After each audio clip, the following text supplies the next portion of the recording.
லூக்கா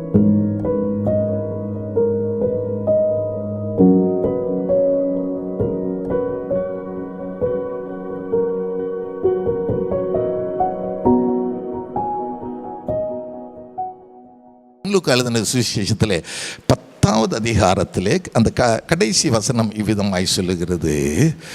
ஒரு சம்பவம், ஒரு குடும்பத்தை குறித்து சொல்லப்படுகிற காரியம். தேவையானது ஒன்றே, நல்ல பங்கை தெரிந்து கொண்டால். அல்லேலூயா. நான் இந்த ஒரு பகுதியை மட்டும், தேவையானது ஒன்றே. அல்லேலூயா, அல்லேலூயா. அந்த தேவையானதை பிடித்து கொண்டால் நல்ல பங்கு நம்மிடத்திலிருந்து புறப்படுகிறதா இருக்கிறது. அல்லேலூயா.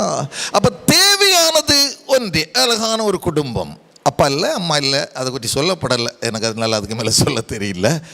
ஆனால் 2 சகோதரிமார், ஒரு சகோதரன். நான் கொஞ்சம் இமேஜின் பண்ணி பார்த்தேன். ஆண்டவர் பெத்தானியாவுக்கு போகிறாங்க.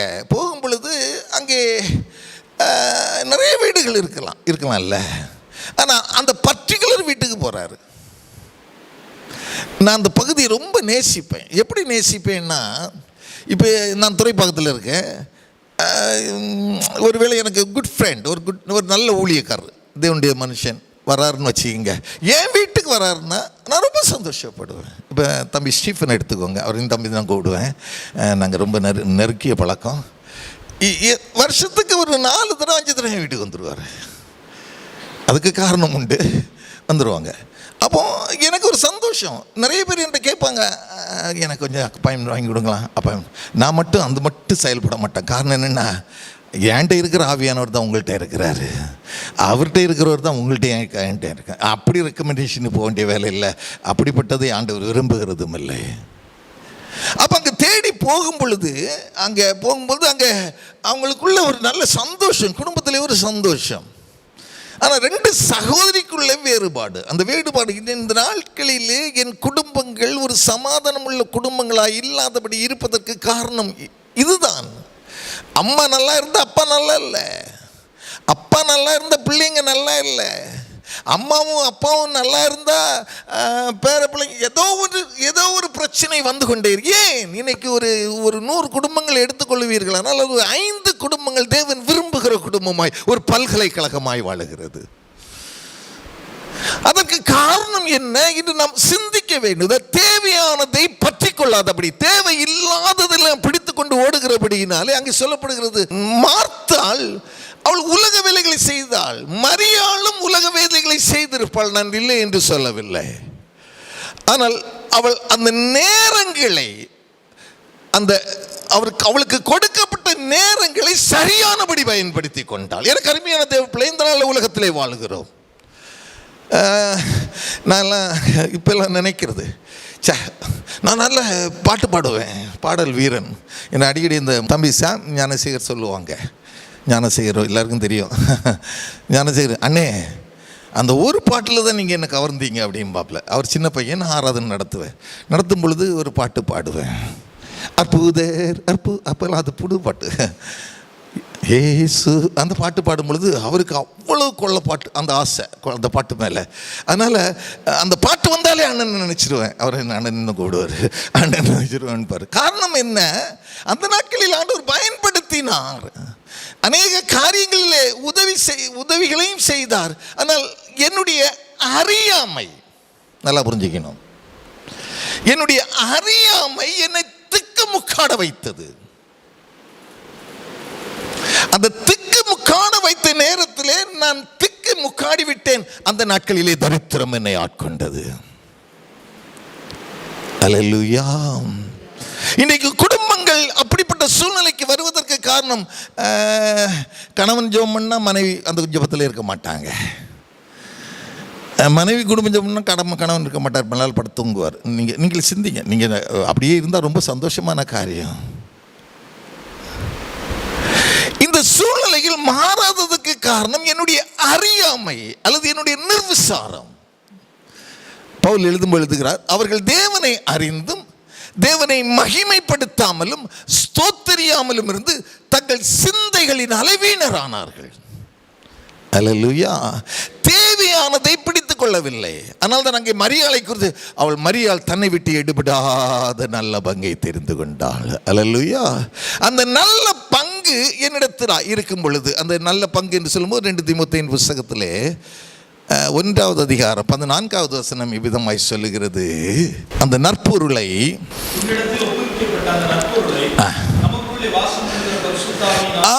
அந்த நற்பொருள் முந்தைய வசனத்தை வாசிங்க. நீ கிறிஸ்து இயேசுவை பற்றும் விசுவாசத்தோடும் அன்போடும் என்னிடத்தில் கேட்டிருக்கிற ஆரோக்கியமான வசனங்கள். ஹல்லேலூயா, ஹல்லேலூயா. ஓ, மரியாள் தன்னை விட்டு எடுபடாத நல்ல பங்கை தெரிந்து கொண்டாள் என்று சொல்வதற்கு காரணம் அந்த நல்ல பொருள் என்ன? அதை தான் கொரிந்து சபைக்கு எழுதும்பொழுது, இருளிலிருந்து வெளிச்சத்தை பிரகாசிக்க சொன்ன தேவன் எங்கள் இருதயங்களிலே பிரகாசித்தார். இந்த மகத்துவம் உள்ள வல்லமை எங்களால் உண்டாயிராமல் தேவனால் உண்டாயிருக்கிறது என்று விளங்கும்படி இந்த பொக்கிஷத்தை இந்த மண்பாண்டத்திலே பெற்றிருக்கிறேன். அல்லேலூயா. இந்த உலகத்தில் நம்ம எப்படியும் வாழலாம், ஆனா ஒரு வேறு பிரிக்கப்பட்ட வாழ்க்கைக்கு என்று நம்மை ஆண்டவர் வைத்திருக்கிறார். அல்லேலூயா, அல்லேலூயா. அப்ப அந்த நல் பொருள் நம்மோடு கூட இருக்கும் பொழுது, இந்த மண்பாண்டத்திலே தங்கி இருக்கும் பொழுது, அதை பிடித்து கொண்டு வாழும் பொழுது நம்முடைய குடும்பங்கள் நலமாக இருக்கும். அல்லேலூயா. எங்கள் அப்பா ஒரு இந்து பூசாரி, எங்கள் அம்மா ஒரு கிறிஸ்டியன். எங்கள் அப்பா 12 மணிக்கு பணியாரம் செய்வார். பணியாரம்னா அந்த பூஜை போடுவார் அங்கே வயக்காட்டில் ஒரு இதில் கொஞ்சம் தூரத்தில். இங்கேருந்து பார்த்தா தெரியும், என்ன அனுப்ப மாட்டாங்க, ஒரு இருட்டாக இருக்கும்னு சொல்லிட்டு அனுப்ப மாட்டாங்க. இருட்டில் தான் பூஜை போடுவாங்க. அப்போ அங்கே பார்த்துக்கும்போது எனக்கு உங்களுக்கு கண்ணு முழிச்சிருக்கிறதே பணியாரம் தெரியும்ல, அதுக்கு தான் கண்ணு முழிச்சிருப்பேன். அப்போது எனக்கு அதுக்காக முழிச்சிருக்கும்போது அதை நினச்சி பார்ப்பேன் சில சமயங்களே. நாங்கள் அப்படி இருந்த குடும்பத்திலிருந்து ஆண்டவர் என்னை பிரித்தெடுத்து இந்த நாளில் கர்த்தருடைய பண்ணையிலே ஊழியம் செய்யும்படியா. அல்லேலூயா. எனக்கு முன்பதாக 3 அக்கா, அடுத்து வயிற்றில் நான் ஆயிட்டேன். அப்போ எங்கள் அம்மாவின் ஜபம் பக்கத்தில் ஒரு எல்லாரும் சிஎஸ்எஸ் சபை சார்ந்தவன்னெல்லாம் சொன்னீங்க. நானும் அதை சார்ந்தவன் தான். அதனால் நம்ம டினாமினேஷன் எப்போவுமே மாறாது. ஆனால் கர்த்தருடைய ஆவியான நம்மிடத்தில் தங்கிவிட்டால், கர்த்தர் என் மூலமாய் வரங்கள் கிரியை செய்ய ஆரம்பித்து விட்டால், நாம இந்த உலகத்தில் இயேசு கிறிஸ்துவை போல வாழ முடியும். அன்று பிரதான ஆசாரியன் இல்லை, ஏன்னா யாரோ இருந்தாங்க, அவர் மேலே பொறாமப்பட்டாங்க. இன்றைக்கி நிறைய பேர் பொறாமப்படுவாங்க. ஆனால் அந்த அளவுக்கு உங்களையும் என்னையும் ஆண்டவர் உயர்த்த வல்லவராயிருக்கிறார். அல்லேலூயா. அப்போ எங்கள் அம்மா சொல்லியிருக்காங்க, வயிற்றில் இப்படி கையை வச்சுட்டு, எனக்கு ஒரு பையனை தந்தீங்கன்னா, என்ன இதுக்கு முன்னால் பொட்ட பிள்ளைங்க, பையனை தந்தீங்கன்னா நான் ஊழியத்துக்கு, உங்கள் ஊழியத்துன்னு சொல்லி அங்கே உள்ள உபதேசியார் பேர் அருமை நாயகம், எங்கள் உபதேசியார் பேர் தான் எனக்கு வச்சுருக்கிறாங்க. ஆனால் எனக்கு அந்த அறிகுறி ஒரு 35-40 வயசுலேயும் இல்லை. நல்லா பாட்டு போடுவேன், குரலெல்லாம் இருப்பேன், அதெல்லாம் இருப்பேன். ஆனால் இன்னைக்கு கர்த்தருடைய ஊழியத்தை செய்யும்படியாக கர்த்தர் கிருபை பாராட்டி இருக்கிறார். ஆண்டவர் முன்குறித்த காரியங்கள். அதனால தான் ரோமர் 8 எந்த ஒரு மனிதனை முன்னறிந்தாரோ அவர் அவர்களை அழைத்திருக்கிறார். எவர்களை அழைத்தாரோ அவர் நீதிமானாக்கி இருக்கிறார். எவர்களை நீதிமானாக்கினாரோ அவர்களை இந்த நாட்களிலே மகிமைப்படுத்தி கொண்டிருக்கிறார். அல்லேலூயா. ஏனென்றால் அன்றியும் அவருடைய தீர்மானத்தின்படி அழைக்கப்பட்டவர்களாய் இந்த அவருடைய எது நடந்தாலும், அது இழப்பாக இருக்கலாம், மற்ற காரியம், அது நன்மைக்கு ஏதுவான காரியம். அல்லேலூயா. நாட்களிலே நமக்கு ஒருவேளை நம்முடைய ஊழியம் அல்லது நம்முடைய தனிப்பட்ட குடும்ப வாழ்க்கை ஒரு வளர்ச்சி இல்லாத நிலைமையில் இருக்கலாம். ஆனால் நான் சாட்சியாய் சொல்ல முடியும், ஒருவேளை இந்த நாட்கள் முதுமை வந்து விட்டது, ஆனால் வைராக்கியமாக இருக்கும் பொழுது கர்த்தர் எந்த ஒரு குடும்பத்தையும் தாழ்த்துகிறவர் அல்ல, உயர்த்துகிற ஆண்டவர். அல்லேலூயா. அதற்கு மரியாள் ஒரு உதாரணம். இந்த மரியாளை நீங்கள் பார்ப்பீர்கள், அங்கே ஒரு வார்த்தை சொல்லப்படுகிறது,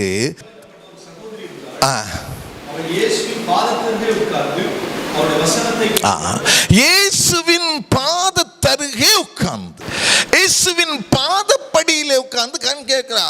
இதுல பிரச்சனை ஒண்ணும் இல்லை, அவ கேட்டுட்டு தான் இருந்துக்கட்டும், மார்த்தாள் போய் வேலை செய்யட்டும்.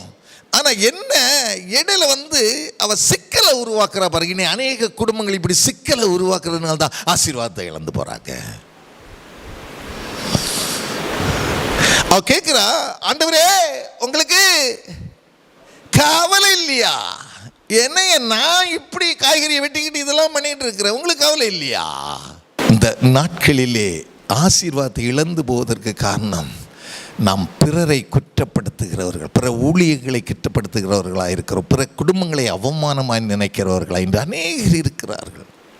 நான் எப்போவுமே என்கிட்ட வந்து சொல்லுவாங்க, எங்கள் வீட்டை அடிக்கடி சொல்லுவாங்க, எப்பா இவ இப்படி பண்ணிட்டாங்க, இவங்க எப்படி பண்ணிட்டாங்க.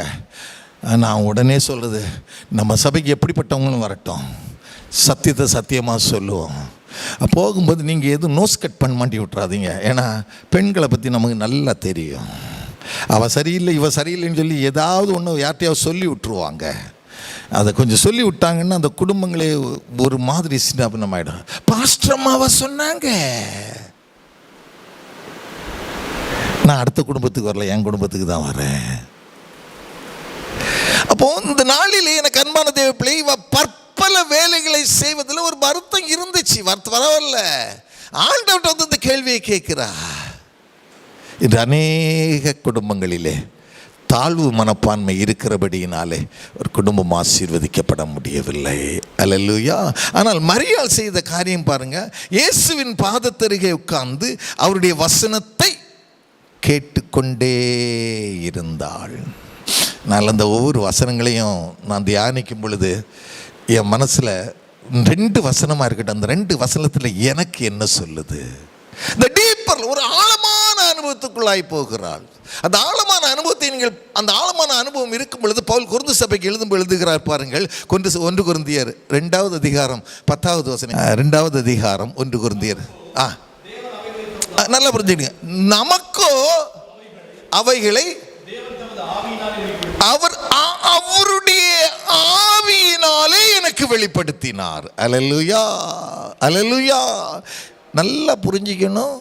இன்னைக்கு கர்த்தருடைய பிள்ளைங்க ஒரு நல்ல நிலைமையில் இருக்கணும்னா ஆவியானவர் நமக்குள்ளே இருந்து செயல்பட வைக்கணும். இன்னைக்கு ஆவியானவர் அப்படியே நம்ம வாங்கிட்டோம், உள்ளே வச்சுக்கிறோம், ஆனால் அவரை பயன்படுத்த மாட்டேன்றோம். அதனால தான் இங்கே பவுல் எழுதும் பொழுது முந்திய வசனம் சொல்லுகிறது பாருங்கள், எழுதியிருக்கு. அதுக்கு முன்னில் உள்ள வசனங்களை பற்றி சொல்லிட்டு எழுதியிருக்கிறபடி தேவன் எல்லாத்தையும் அன்பு கூறல. நல்லா புரிஞ்சுக்கிடுங்க, எல்லாத்தையும் அன்பு வச்சிருக்கிறாரு. அந்த அளவு டீப்பரில் போகல. டீப்பரில் மார்த்தாள்கிட்ட ரொம்ப அன்பு வச்சிருந்தார். போன உடனே வாங்கய்யா வாங்கய்யா என் வீட்டுக்கு வாங்கன்னு கூப்பிட்டு தான் வந்தாங்க. ஏற்றுக்கொண்டாள். ஆனால் வார்த்தையை கேட்க விருப்பம் இல்லை. ஆனால் இவள் ஏற்றுக்கொண்ட மரியாளும் ஏற்றுக்கொண்டாள். ஆனால் வார்த்தையை இவள் கேட்க ஆரம்பித்தால் இவள் உலக பிரகாரமான வேலைகள். இன்று அநேக குடும்பங்களிலே கேட்டார், கிறிஸ்தவங்கன்னு சொல்லுவாங்க, பரிசுத்தாவியானவர் பெற்றுட்டீங்களா அப்படின்னா என்னன்னு கேட்குறாங்க. நீ என்ன எப்படி, நான் சிறு பையனாக இருக்கும் பொழுது என் முட்டியெல்லாம் புண்ணாகி வச்சு பார்த்துக்கிடுங்க. அந்த ஒய்கேபி ஹென்றி ஐயா இன்னும் இருக்காங்கன்னு நினைக்கிறேன். அவங்களுக்கு எப்படி 90 வயசுட்டு இருக்கும்னு நினைக்கிறேன், 80 வயசுக்கு மேலே இருக்கும். இன்னும் பிரசங்கம் பண்ணிகிட்டு இருக்காங்க. அவர் தான் அபிஷேகம் பெற்றேன். அப்போ கௌடி மனோகர் இருந்தாங்க. அப்போ நான் மேரேஜ் ஆகி இந்த ஆவியானவர் என்னை தொடரணும், ஏன்னா வாழ்க்கையில் சூசைட் போகக்கூடாது அந்த எண்ணம் இருந்துகிட்டே இருந்துச்சு. ஏன்னா எதுக்கு நம்ம சாகணும், ஏன் சாக வேண்டும் அப்படின்ற எண்ணம் இருந்துகிட்டு இருந்து. அப்போது ஒரு நாள் அங்கே இந்த மீட்டிங் போகும்பொழுது என்னை கூப்பிட்டு போயிருந்தாங்க. கௌடி அந்த ஐயா இறந்துட்டாங்க. அவங்க அழைச்சிட்டு போகும்போது ராத்திரி ஒரு 11:30-12 இருக்குன்னு நினைக்கிறேன். 1/2 மணி நேரம் இந்த ஒய்எம்சிஏ கொட்டிவாக்கம் அந்த சர்ச்சு முழுசு சுற்றி இருக்க 4-5 தடவை இங்கெல்லாம் புண்ணாகி போச்சு. அவர் எவ்வளோ கண்ட்ரோல் பண்ணி பார்த்துருக்கா, என்னால் பண்ண முடியல. அன்னைக்கு தான் நான் அபிஷேகத்தை பெற்ற நாள். அப்போ அந்த அபிஷேகம் பெற்ற பிறகு நான் குறை உள்ளவனாய் காணப்பட்டேன். அன்று அபிஷேகத்தை பெற்றுக்கொண்டேன். குறை உள்ளவனாய் காணப்பட்டதற்கு காரணம் ஆண்டவருடைய பாதப்படியிலே அமர்ந்திருப்பதற்குரிய நேரங்களை ஒதுக்கவில்லை. காரணம், என்னுடைய குடும்பம் காப்பாற்றப்பட வேண்டுமானால் அனுதினம் இரவு பகலாக ஒரு 12-15 மணி நேரங்கள் நான் வேலை செய்தாக வேண்டும். அல்லேலூயா. ஆனால் நாட்கள் கடந்து போனது. என்னுடைய ஒரு ஆவிக்குரிய தகப்பன் இந்த பெத்தேல் தான் நான் வழி நடந்த விதம். என் மகா நடத்துகிறாங்க துறைப்பாக்கத்தில். அந்த ஐயா வாழ்க்கையில் மறக்க முடியாது. 28 ஆண்டுகள் அவர்களோடு கூட இருந்தேன். அங்கே ஆராதனையை நடத்தும்படியாய் ரொம்ப கன்வென்ஷன் கூட்டங்கள் எல்லாம் வித்தியாசமாக. ஆனால் அந்த ஐயாவோடு இருந்து இந்த நாளிலே கர்த்தருடைய பண்ணையிலே நிற்பதற்கு அவர் உதவி செய்தார். அதற்காக நான் கர்த்தரை ஸ்தோத்திரிக்கிறேன். இந்த நாட்களிலே உங்களுடைய ஜெபம் கர்த்தருடைய பாதப்படியிலே அமர்ந்திருந்து வசனத்தை தியானித்து அந்த வசனத்திலிருந்து கிடைக்கிறதை கொண்டு நீ ஒவ்வொரு நாளும் ஸ்தோத்திர பலிகளை செலுத்தும் பொழுது அந்த ஸ்தோத்திர பலி அந்நிய பாஷையின் அடையாளங்களாய் மாறும். அந்த அந்நிய பாஷையின் அடையாளங்கள் உனக்கு வரங்களை அளிக்கிறதா இருக்கிறது. அந்த வரங்கள் நீ செல்லுகிற கிராமங்களெல்லாம், ஒரு சமயம்லாம் நான் கிராம ஊழியம் செய்யும் பொழுது பேய்கள் எல்லாம் ஓடும், அலறும். ஆனால் என் கூட இருக்கிற பிள்ளைங்க மேக்சிமம் ஊழியத்தில் ஈடுபடுத்திட்டு அவங்கெல்லாம் இப்படிப்பட்டதை செய்யணும்னு தான் இன்னைக்கு கிராமப்புறங்களிலே ஊழியங்களை செய்து கொண்டு இருக்கிறோம். அல்லேலூயா. அது மட்டும் இல்லை, தாம்பரம் பகுதியில் ஒரு 2 சர்ச், சின்ன சர்ச் தான், குட்டி சர்ச், இதில் பாதி தான் இருக்கும். ஒரு தம்பி 13 இடத்துல சில்ட்ரன்ஸ் மினிஸ்ட்ரி. ஒரு தடவை நான் போயிருக்கும் பொழுது சும்மா ஒரு ஷீட்டை போட்டு இப்படி வச்சுருந்தான். அந்த 2 சபைகளை கட்டும்படியாக ஆண்டவர் கிருபை கொடுத்தார். அல்லேலூயா. அதில் நம்ம காசு பண்ணுவோம். நான் ஒரே ஒரு கண்டிஷன் மட்டும் வைக்கிறேன். ஏன்னா எனக்கு ஆவியான ஒரு 10 சபை உருவாக்கணும் அப்படின்னு அவர் இருப்பான். கெத்செமனே ஜெபஸ்தலம்னு பேரை போட்டிருப்பான்ற, அவ்வளோதான். இப்படி தான் அப்படி தான் உருவாகிட்டே இருக்கு எல்லா இடமும் ஊழியங்கள். ஏன்னா எனக்குன்னு ஒன்றும் இல்லை, உங்களுக்குன்னு ஒன்றும் இல்லை. ஆனால் நம்ம 2 பேருக்கும் பரலோகத்தில் ஒன்று இருக்குது. அந்த பரலோகத்தில் இருக்கிற ரகசியத்தை நாம் அறிந்து கொள்வதற்கு இந்த பூலோகத்திலே குறிப்பிட்ட நாட்களை ஆண்டவர் நமக்கு தந்திருக்கிறார். அல்லேலூயா. அந்த குறிப்பிட்ட நாட்கள் கர்த்தருக்கு பிரியமாய் நாம் வாழும் பொழுது ஆண்டவர் நம்மை ஒருபோதும் வெட்கப்படுத்துவதில்லை. இங்கே பார்க்கும் பொழுது அவள் ஏற்றுக்கொண்டால், வசனத்தை கேட்டால். 3வது பார்க்கும் பொழுது யோவான் எழுதின சுவிசேஷத்திலே 12வது அதிகாரம் 3வது வசனம் இவ்விதமாய் சொல்லுகிறது.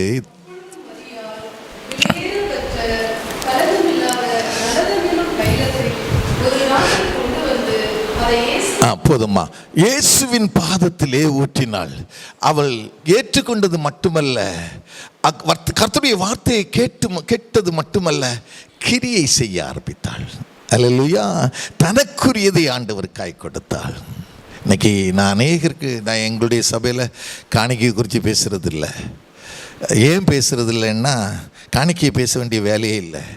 மற்ற வார்த்தைகளை பேசியாச்சுன்னா ஆட்டோமேட்டிக்காக ஜனங்கள் நம்மளை தேடி வருவாங்க. அல்லேலூயா. இன்னைக்கு உங்கள்கிட்ட சொல்கிறேன், தம்பிகிட்டையும் சொல்கிறேன், ஊழியங்களை செய்கிற என் பிள்ளைங்கள்ட்ட நான் சொல்கிற ஒரே ஒரு காரியம், இந்த சிறு வயதிலே நீங்கள் பொறுமையோடு எந்த ஊழியத்தில் இருக்கீங்களோ அந்த ஊழியத்தோடு அடங்கியிருங்க. அந்த ஊழியத்தோடு அடங்கி இருக்கும் பொழுது ஏற்றத்தாழ்வுகள் இருக்கும். நான் இல்லைன்னு சொல்லவே மாட்டேன். ஏற்றத்தாழ்வுகள் இருக்கும். காலங்கள் வரும் பொழுது அவர் உங்களை உயர்த்த வல்லவர். நான் என்னுடைய சபையில் 28 வருஷம் இருந்தேன். வெளியில் வரும்போது அந்த ஐயா தான் எனக்கு ஊழியங்களை ஆரம்பித்து கொடுத்து, அந்த அம்மாவை வாழ்க்கையில் மறக்கவே முடியாது. 2 பேரும் இறந்து போயிட்டாங்க, ஈடித்தம்மா. அவங்க எனக்கு சுவிசேஷ ஊழியனை முதல்ல சுவிசேஷகன் அந்த சபையில் என்னை அபிஷேகம் பண்ணி இப்படி தான் நான் வளர்ந்தேன். நீங்களும் அப்படிப்பட்ட காரியங்களுக்குள்ளாய் நீங்கள் ஆரம்பத்தில் வித்தியாசம் ஆகிடக்கூடாது. இன்றைக்கி அநேகர் முன்னாடியும் பின்னாடியும் பட்டத்தை போட்டுக்கிறாங்க. அப்படியெல்லாம் இல்லாதபடி கர்த்தருடைய பாதப்படியிலே அமர்ந்திருந்து நான் என்ன செய்ய வேண்டும் என்று சொல்லி நீங்கள் அமர்ந்திருந்து ஏற்ற காலம் வரும் பொழுது அவருடைய கரத்திற்குள்ளாய் நீங்கள் இருக்கிறீர்கள். உங்களை ஆண்டவர் உயர்த்த வல்லவர். அல்லேலூயா. அல்லேலூயா. பொன்மாரில் 2 ஊழியர்களை போட்டிருக்கிறேன். அந்த 2 ஊழியரில் ஒரு ஊழியர் ஃபுல்லாகவே சபை ஊழியம், ஒரு ஊழியர் ஃபுல்லாகவே அந்த சபையை ஃபுல்லாக பார்த்துக்க. இன்னொரு ஊழியர் அவரும் மெசேஜ் எல்லாமே நல்லா எடுப்பார். ஆனால் அந்த தோட்டத்தினுடைய வேலைகளை பார்ப்பாங்க பாருங்கள், அவ்வளோ ஒரு பூங்கா மாதிரி இப்போ 2 மாதத்தில் மாற்றிட்டாங்க. நான் கர்த்தரை ஸ்தோத்தரிக்கிறேன்.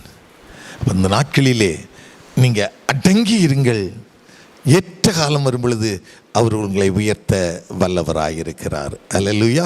இன்னும் ஜெபிக்கும் பொழுது இன்னும் ஒரே ஒரு காரியத்தை, என்ன ஜெபத்தை குறித்து நீங்கள் பவுல் எழுதுகிறார் பிலிப்பியரில் 4:6 நீங்கள் ஒன்றுக்கும் கவலைப்படாமல், நல்லா புரிஞ்சுக்கிடுங்க, ஒன்றுக்கும் கவலைப்படாமல். கவலைப்படாமல் யாராவது ஜெபிக்கிறோமா? ஜெபிச்சா எனக்கு ரொம்ப சந்தோஷம். சொல்ல முடியாது, ரொம்ப கஷ்டம். நீங்கள் ஒன்றுக்கும் கவலைப்படாமல் எல்லாவற்றையும் குறித்து ஸ்தோத்திரத்தோடு கூடிய, நீங்கள் ஸ்தோத்திரம் பலி. நான் எங்கள் பிள்ளைங்களுக்கு அதான் சொல்லிக் கொடுங்க. நீ காலைல எழும்பினாலும் சரி, உட்கார்ந்தாலும் சரி, படுத்தாலும் சரி, வண்டி ஓட்டினாலும் சரி, இல்லை ஆஃபீஸில் நீ வேலை பார்த்துட்டு இருந்தாலும் ஸ்தோத்திரத்தை மட்டும் குறைச்சிடாத. எந்த அளவுக்கு உனக்கு ஸ்தோத்திர பலி எழும்புகிறதோ உன்னுடைய தூக்கம் கலையும். எந்த அளவுக்கு ஸ்தோத்திரம் உனக்குள்ளா இருக்கிறதோ ஆண்டவருடைய நாமம் மகிமைப்படும். ஆண்டவருடைய நாமம் மகிமைப்படும் பொழுது அங்கிருந்து அவர் பதில் கொடுக்கிற ஆண்டவராய் இருக்கிறார். அல்லேலூயா. பதில் இல்லைன்னு சொல்ல முடியாது. ஏன் எனக்கு சலசலப்பு? அந்த சலசலப்பு வந்த மாத்திரத்திலே அவர் பார்க்கிறார், என் மகன் எனக்காக சலசலப்பு வேண்டியதில்லை. Praise the Lord. நேத்து துயரம் அவங்களுக்கு இருந்தது, மேலேந்து பார்க்கிறாரு, எப்பா அவனுக்குன்னு கேட்கல, இத்தனை பேருக்கு குடும்பம் போஷிக்க பண்ணும்ல. எனக்கு அன்பானவர்களே, எல்லாவற்றையும் குறித்து ஸ்தோத்திரத்தோடு கூடிய கவலைப்படுகிறதுனால் ஒரு முளத்தை கூட்டவும் முடியாது. கவலைப்படாதீங்க. நான் தான் உங்கள்கிட்ட அன்பாக சொல்லுவேன், கவலைப்பட்டுட்டு இது கேட்க. அதனால தான் ஆண்டவர் சொல்கிறேன், உனக்கு ஜெபிக்க தெரியல, அஞ்ஞானியை போல் அனுப்புகிறாங்க. நம்ம ஆளுங்க அப்படி தான் இன்னைக்கு, எனக்கு அதை தாங்க இதை தாங்க ஆணையை தாங்க. ஆனால் ஃபவுண்டேஷனை விட்டுடுறாங்க. ஃபவுண்டேஷனை விட்டுறாதீங்க. ஃபவுண்டேஷனை அடித்தளம் உறுதியாக இருக்கட்டும். அடித்தளம் ஆண்டவராகிய இயேசு கிறிஸ்து உங்களுக்குள்ளே இருக்கிறார், அவர் என்னை வெட்கப்படுத்துவதில்லை. ஜெபிக்க கற்றுக் கொடுக்கும்போது ஒரு வார்த்தை சொல்லுவார், அது எனக்கு ரொம்ப பிடிக்கும். நீயோ ஜெபம் பண்ணும் பொழுது உன் அரைக்கதவை பூட்டிக்கொண்டு. நம்ம என்ன நினைக்கிறேன், நீங்கள் எப்படி நினைக்கிறீங்க? நான் அப்படி தான் நினச்சிட்டு இருந்தேன். போகிறோம், ரூமுக்குள்ளே போகிறோம், ரூமை பூட்டுறோம், ரூமை பூட்டிட்டு உள்ள முழங்கால் போட்டு சோத்துறேன். கடந்த நாள் ஒரு ஐயா வந்தாங்க, ஐயா நான் 40 days ஃபாஸ்ட். எதுக்கு? இந்த லெந்து நாள் யார் கொண்டாட சொன்னா அப்படின்னு. நானும் லெந்து நாளில் கொண்டாடுறதுல மீட்டிங்கெல்லாம் வைக்கிறது உண்டு. யார் உங்களை கொண்ட பைபிளில் சொல்லலையே அப்படின்னு. இல்லையா எல்லாரும் கொண்டாடுறோம். நான் ஓகே, அப்போது என்ன பண்ணுவீங்க? ஃபாஸ்டிங்னா நான் இந்த மாதிரி ஊழியர்களை போய் பார்ப்பேன், சந்திப்பேன். ஃபாஸ்டிங்னா அரைக்கதவை மூடி உள்ளே இருக்கணும், நீங்கள் வெளியில் வரேன். அப்போ என்ன சாப்பிடுவீங்கன்னு கேட்டேன். அது மனைவி காலையில் ஒரு கப்பு பால் கொடுப்பாங்களாம், சாயங்காலம் ஒரு கப் பால் கொடுப்பாங்களாம். இது ஃபாஸ்டிங் எனக்கு சொல்ல தெரியல. ஒரு கப்பு பாலிலேயே நமக்கு ஸ்ட்ரென்த் வந்துடுது. இன்றைக்கி நான் உங்களுக்கு சொல்லித்தரேன், நீங்கள் ஃபாஸ்டிங் எடுங்க, உபவாசம் பண்ணுங்கள், தேசத்துக்காக பண்ணுங்கள். உங்களுடைய குடும்ப ஆசீர்வாதத்திற்கு நீங்கள் ஃபாஸ்டிங் எடுக்கணும்னு விரும்பாதீங்க. ஃபாஸ்டிங் எடுங்க, நான் அதுக்காக பைபிளில் இல்லைன்னு சொல்லலை, இருக்குது. ஆனால் என்னுடைய சரீரம் ஒரு காரியத்தை இச்சிக்குமானால், நான் சொல்கிறது புரியும்னு நினைக்கிறேன். மனிதனுடைய ஆவி, ஆத்மா, சரீரம். ஆவி ஆன்மா கிறிஸ்துக்குள்ள தான் கண்டிப்பாக இருக்கும். இந்த சரீரம் இச்சிக்கும் நிறைய பொருளை. சரீரம் இச்சிக்குமானால் உங்கள் சரீரத்தை ஒடுக்குங்க, இல்லைன்னா ஃபாஸ்டிங் இருக்க வேண்டாம்னு தான் சொல்லுவேன். நீ நிறைய ஊழியர்கள் ஃபாஸ்டிங் இருந்து இல்லை 50 வயசுலேயே செத்து போயிடுறாங்க. நான் அதை உங்கள்கிட்ட சொல்ல வரல. நீங்கள் ஃபாஸ்டிங் இருங்க, தேசத்துக்கு அஜபிங்க ஃபாஸ்டிங் இருங்க. தானியேலை பாருங்கள், நிறைய ஊழியர்கள், நிறைய பரிசுத்தவான்களை, தீர்க்கதரிசிகளை பாருங்கள். ஆனால் நீங்கள் அரைக்கதவை பூட்டி என்று சொல்லும் பொழுது ஆண்டவர் நமக்கு உள்ளான மனுஷனிலே இருதயமாகிய அரைக்கதவு, இருதயத்தை சுற்றிலும் நமக்கு பல எண்ணங்கள் வந்து போகிறது. இருதயத்துக்குள்ளே வந்து போகுதா இல்லையா? உள்ளான மனுஷனிலே. அப்போ அந்த உள்ளான மனுஷனிலே அதான் பெருசாக ஞானி சொல்லும்போது சொல்லுகிறார், எல்லா காவலோடும் உன் இருதயத்தை ஜெபிக்கும் பொழுது இருதயத்தை காத்து கொண்டு வீணான சிந்தைகள் உள்ளே நுழையாதபடி அதான் அரைக்கதவை பூட்டி கொண்டு ஜெபிக்கும் பொழுது ஆண்டவர் உனக்கு பதில் தருகிறவராயிருக்கிறார். அல்லேலூயா.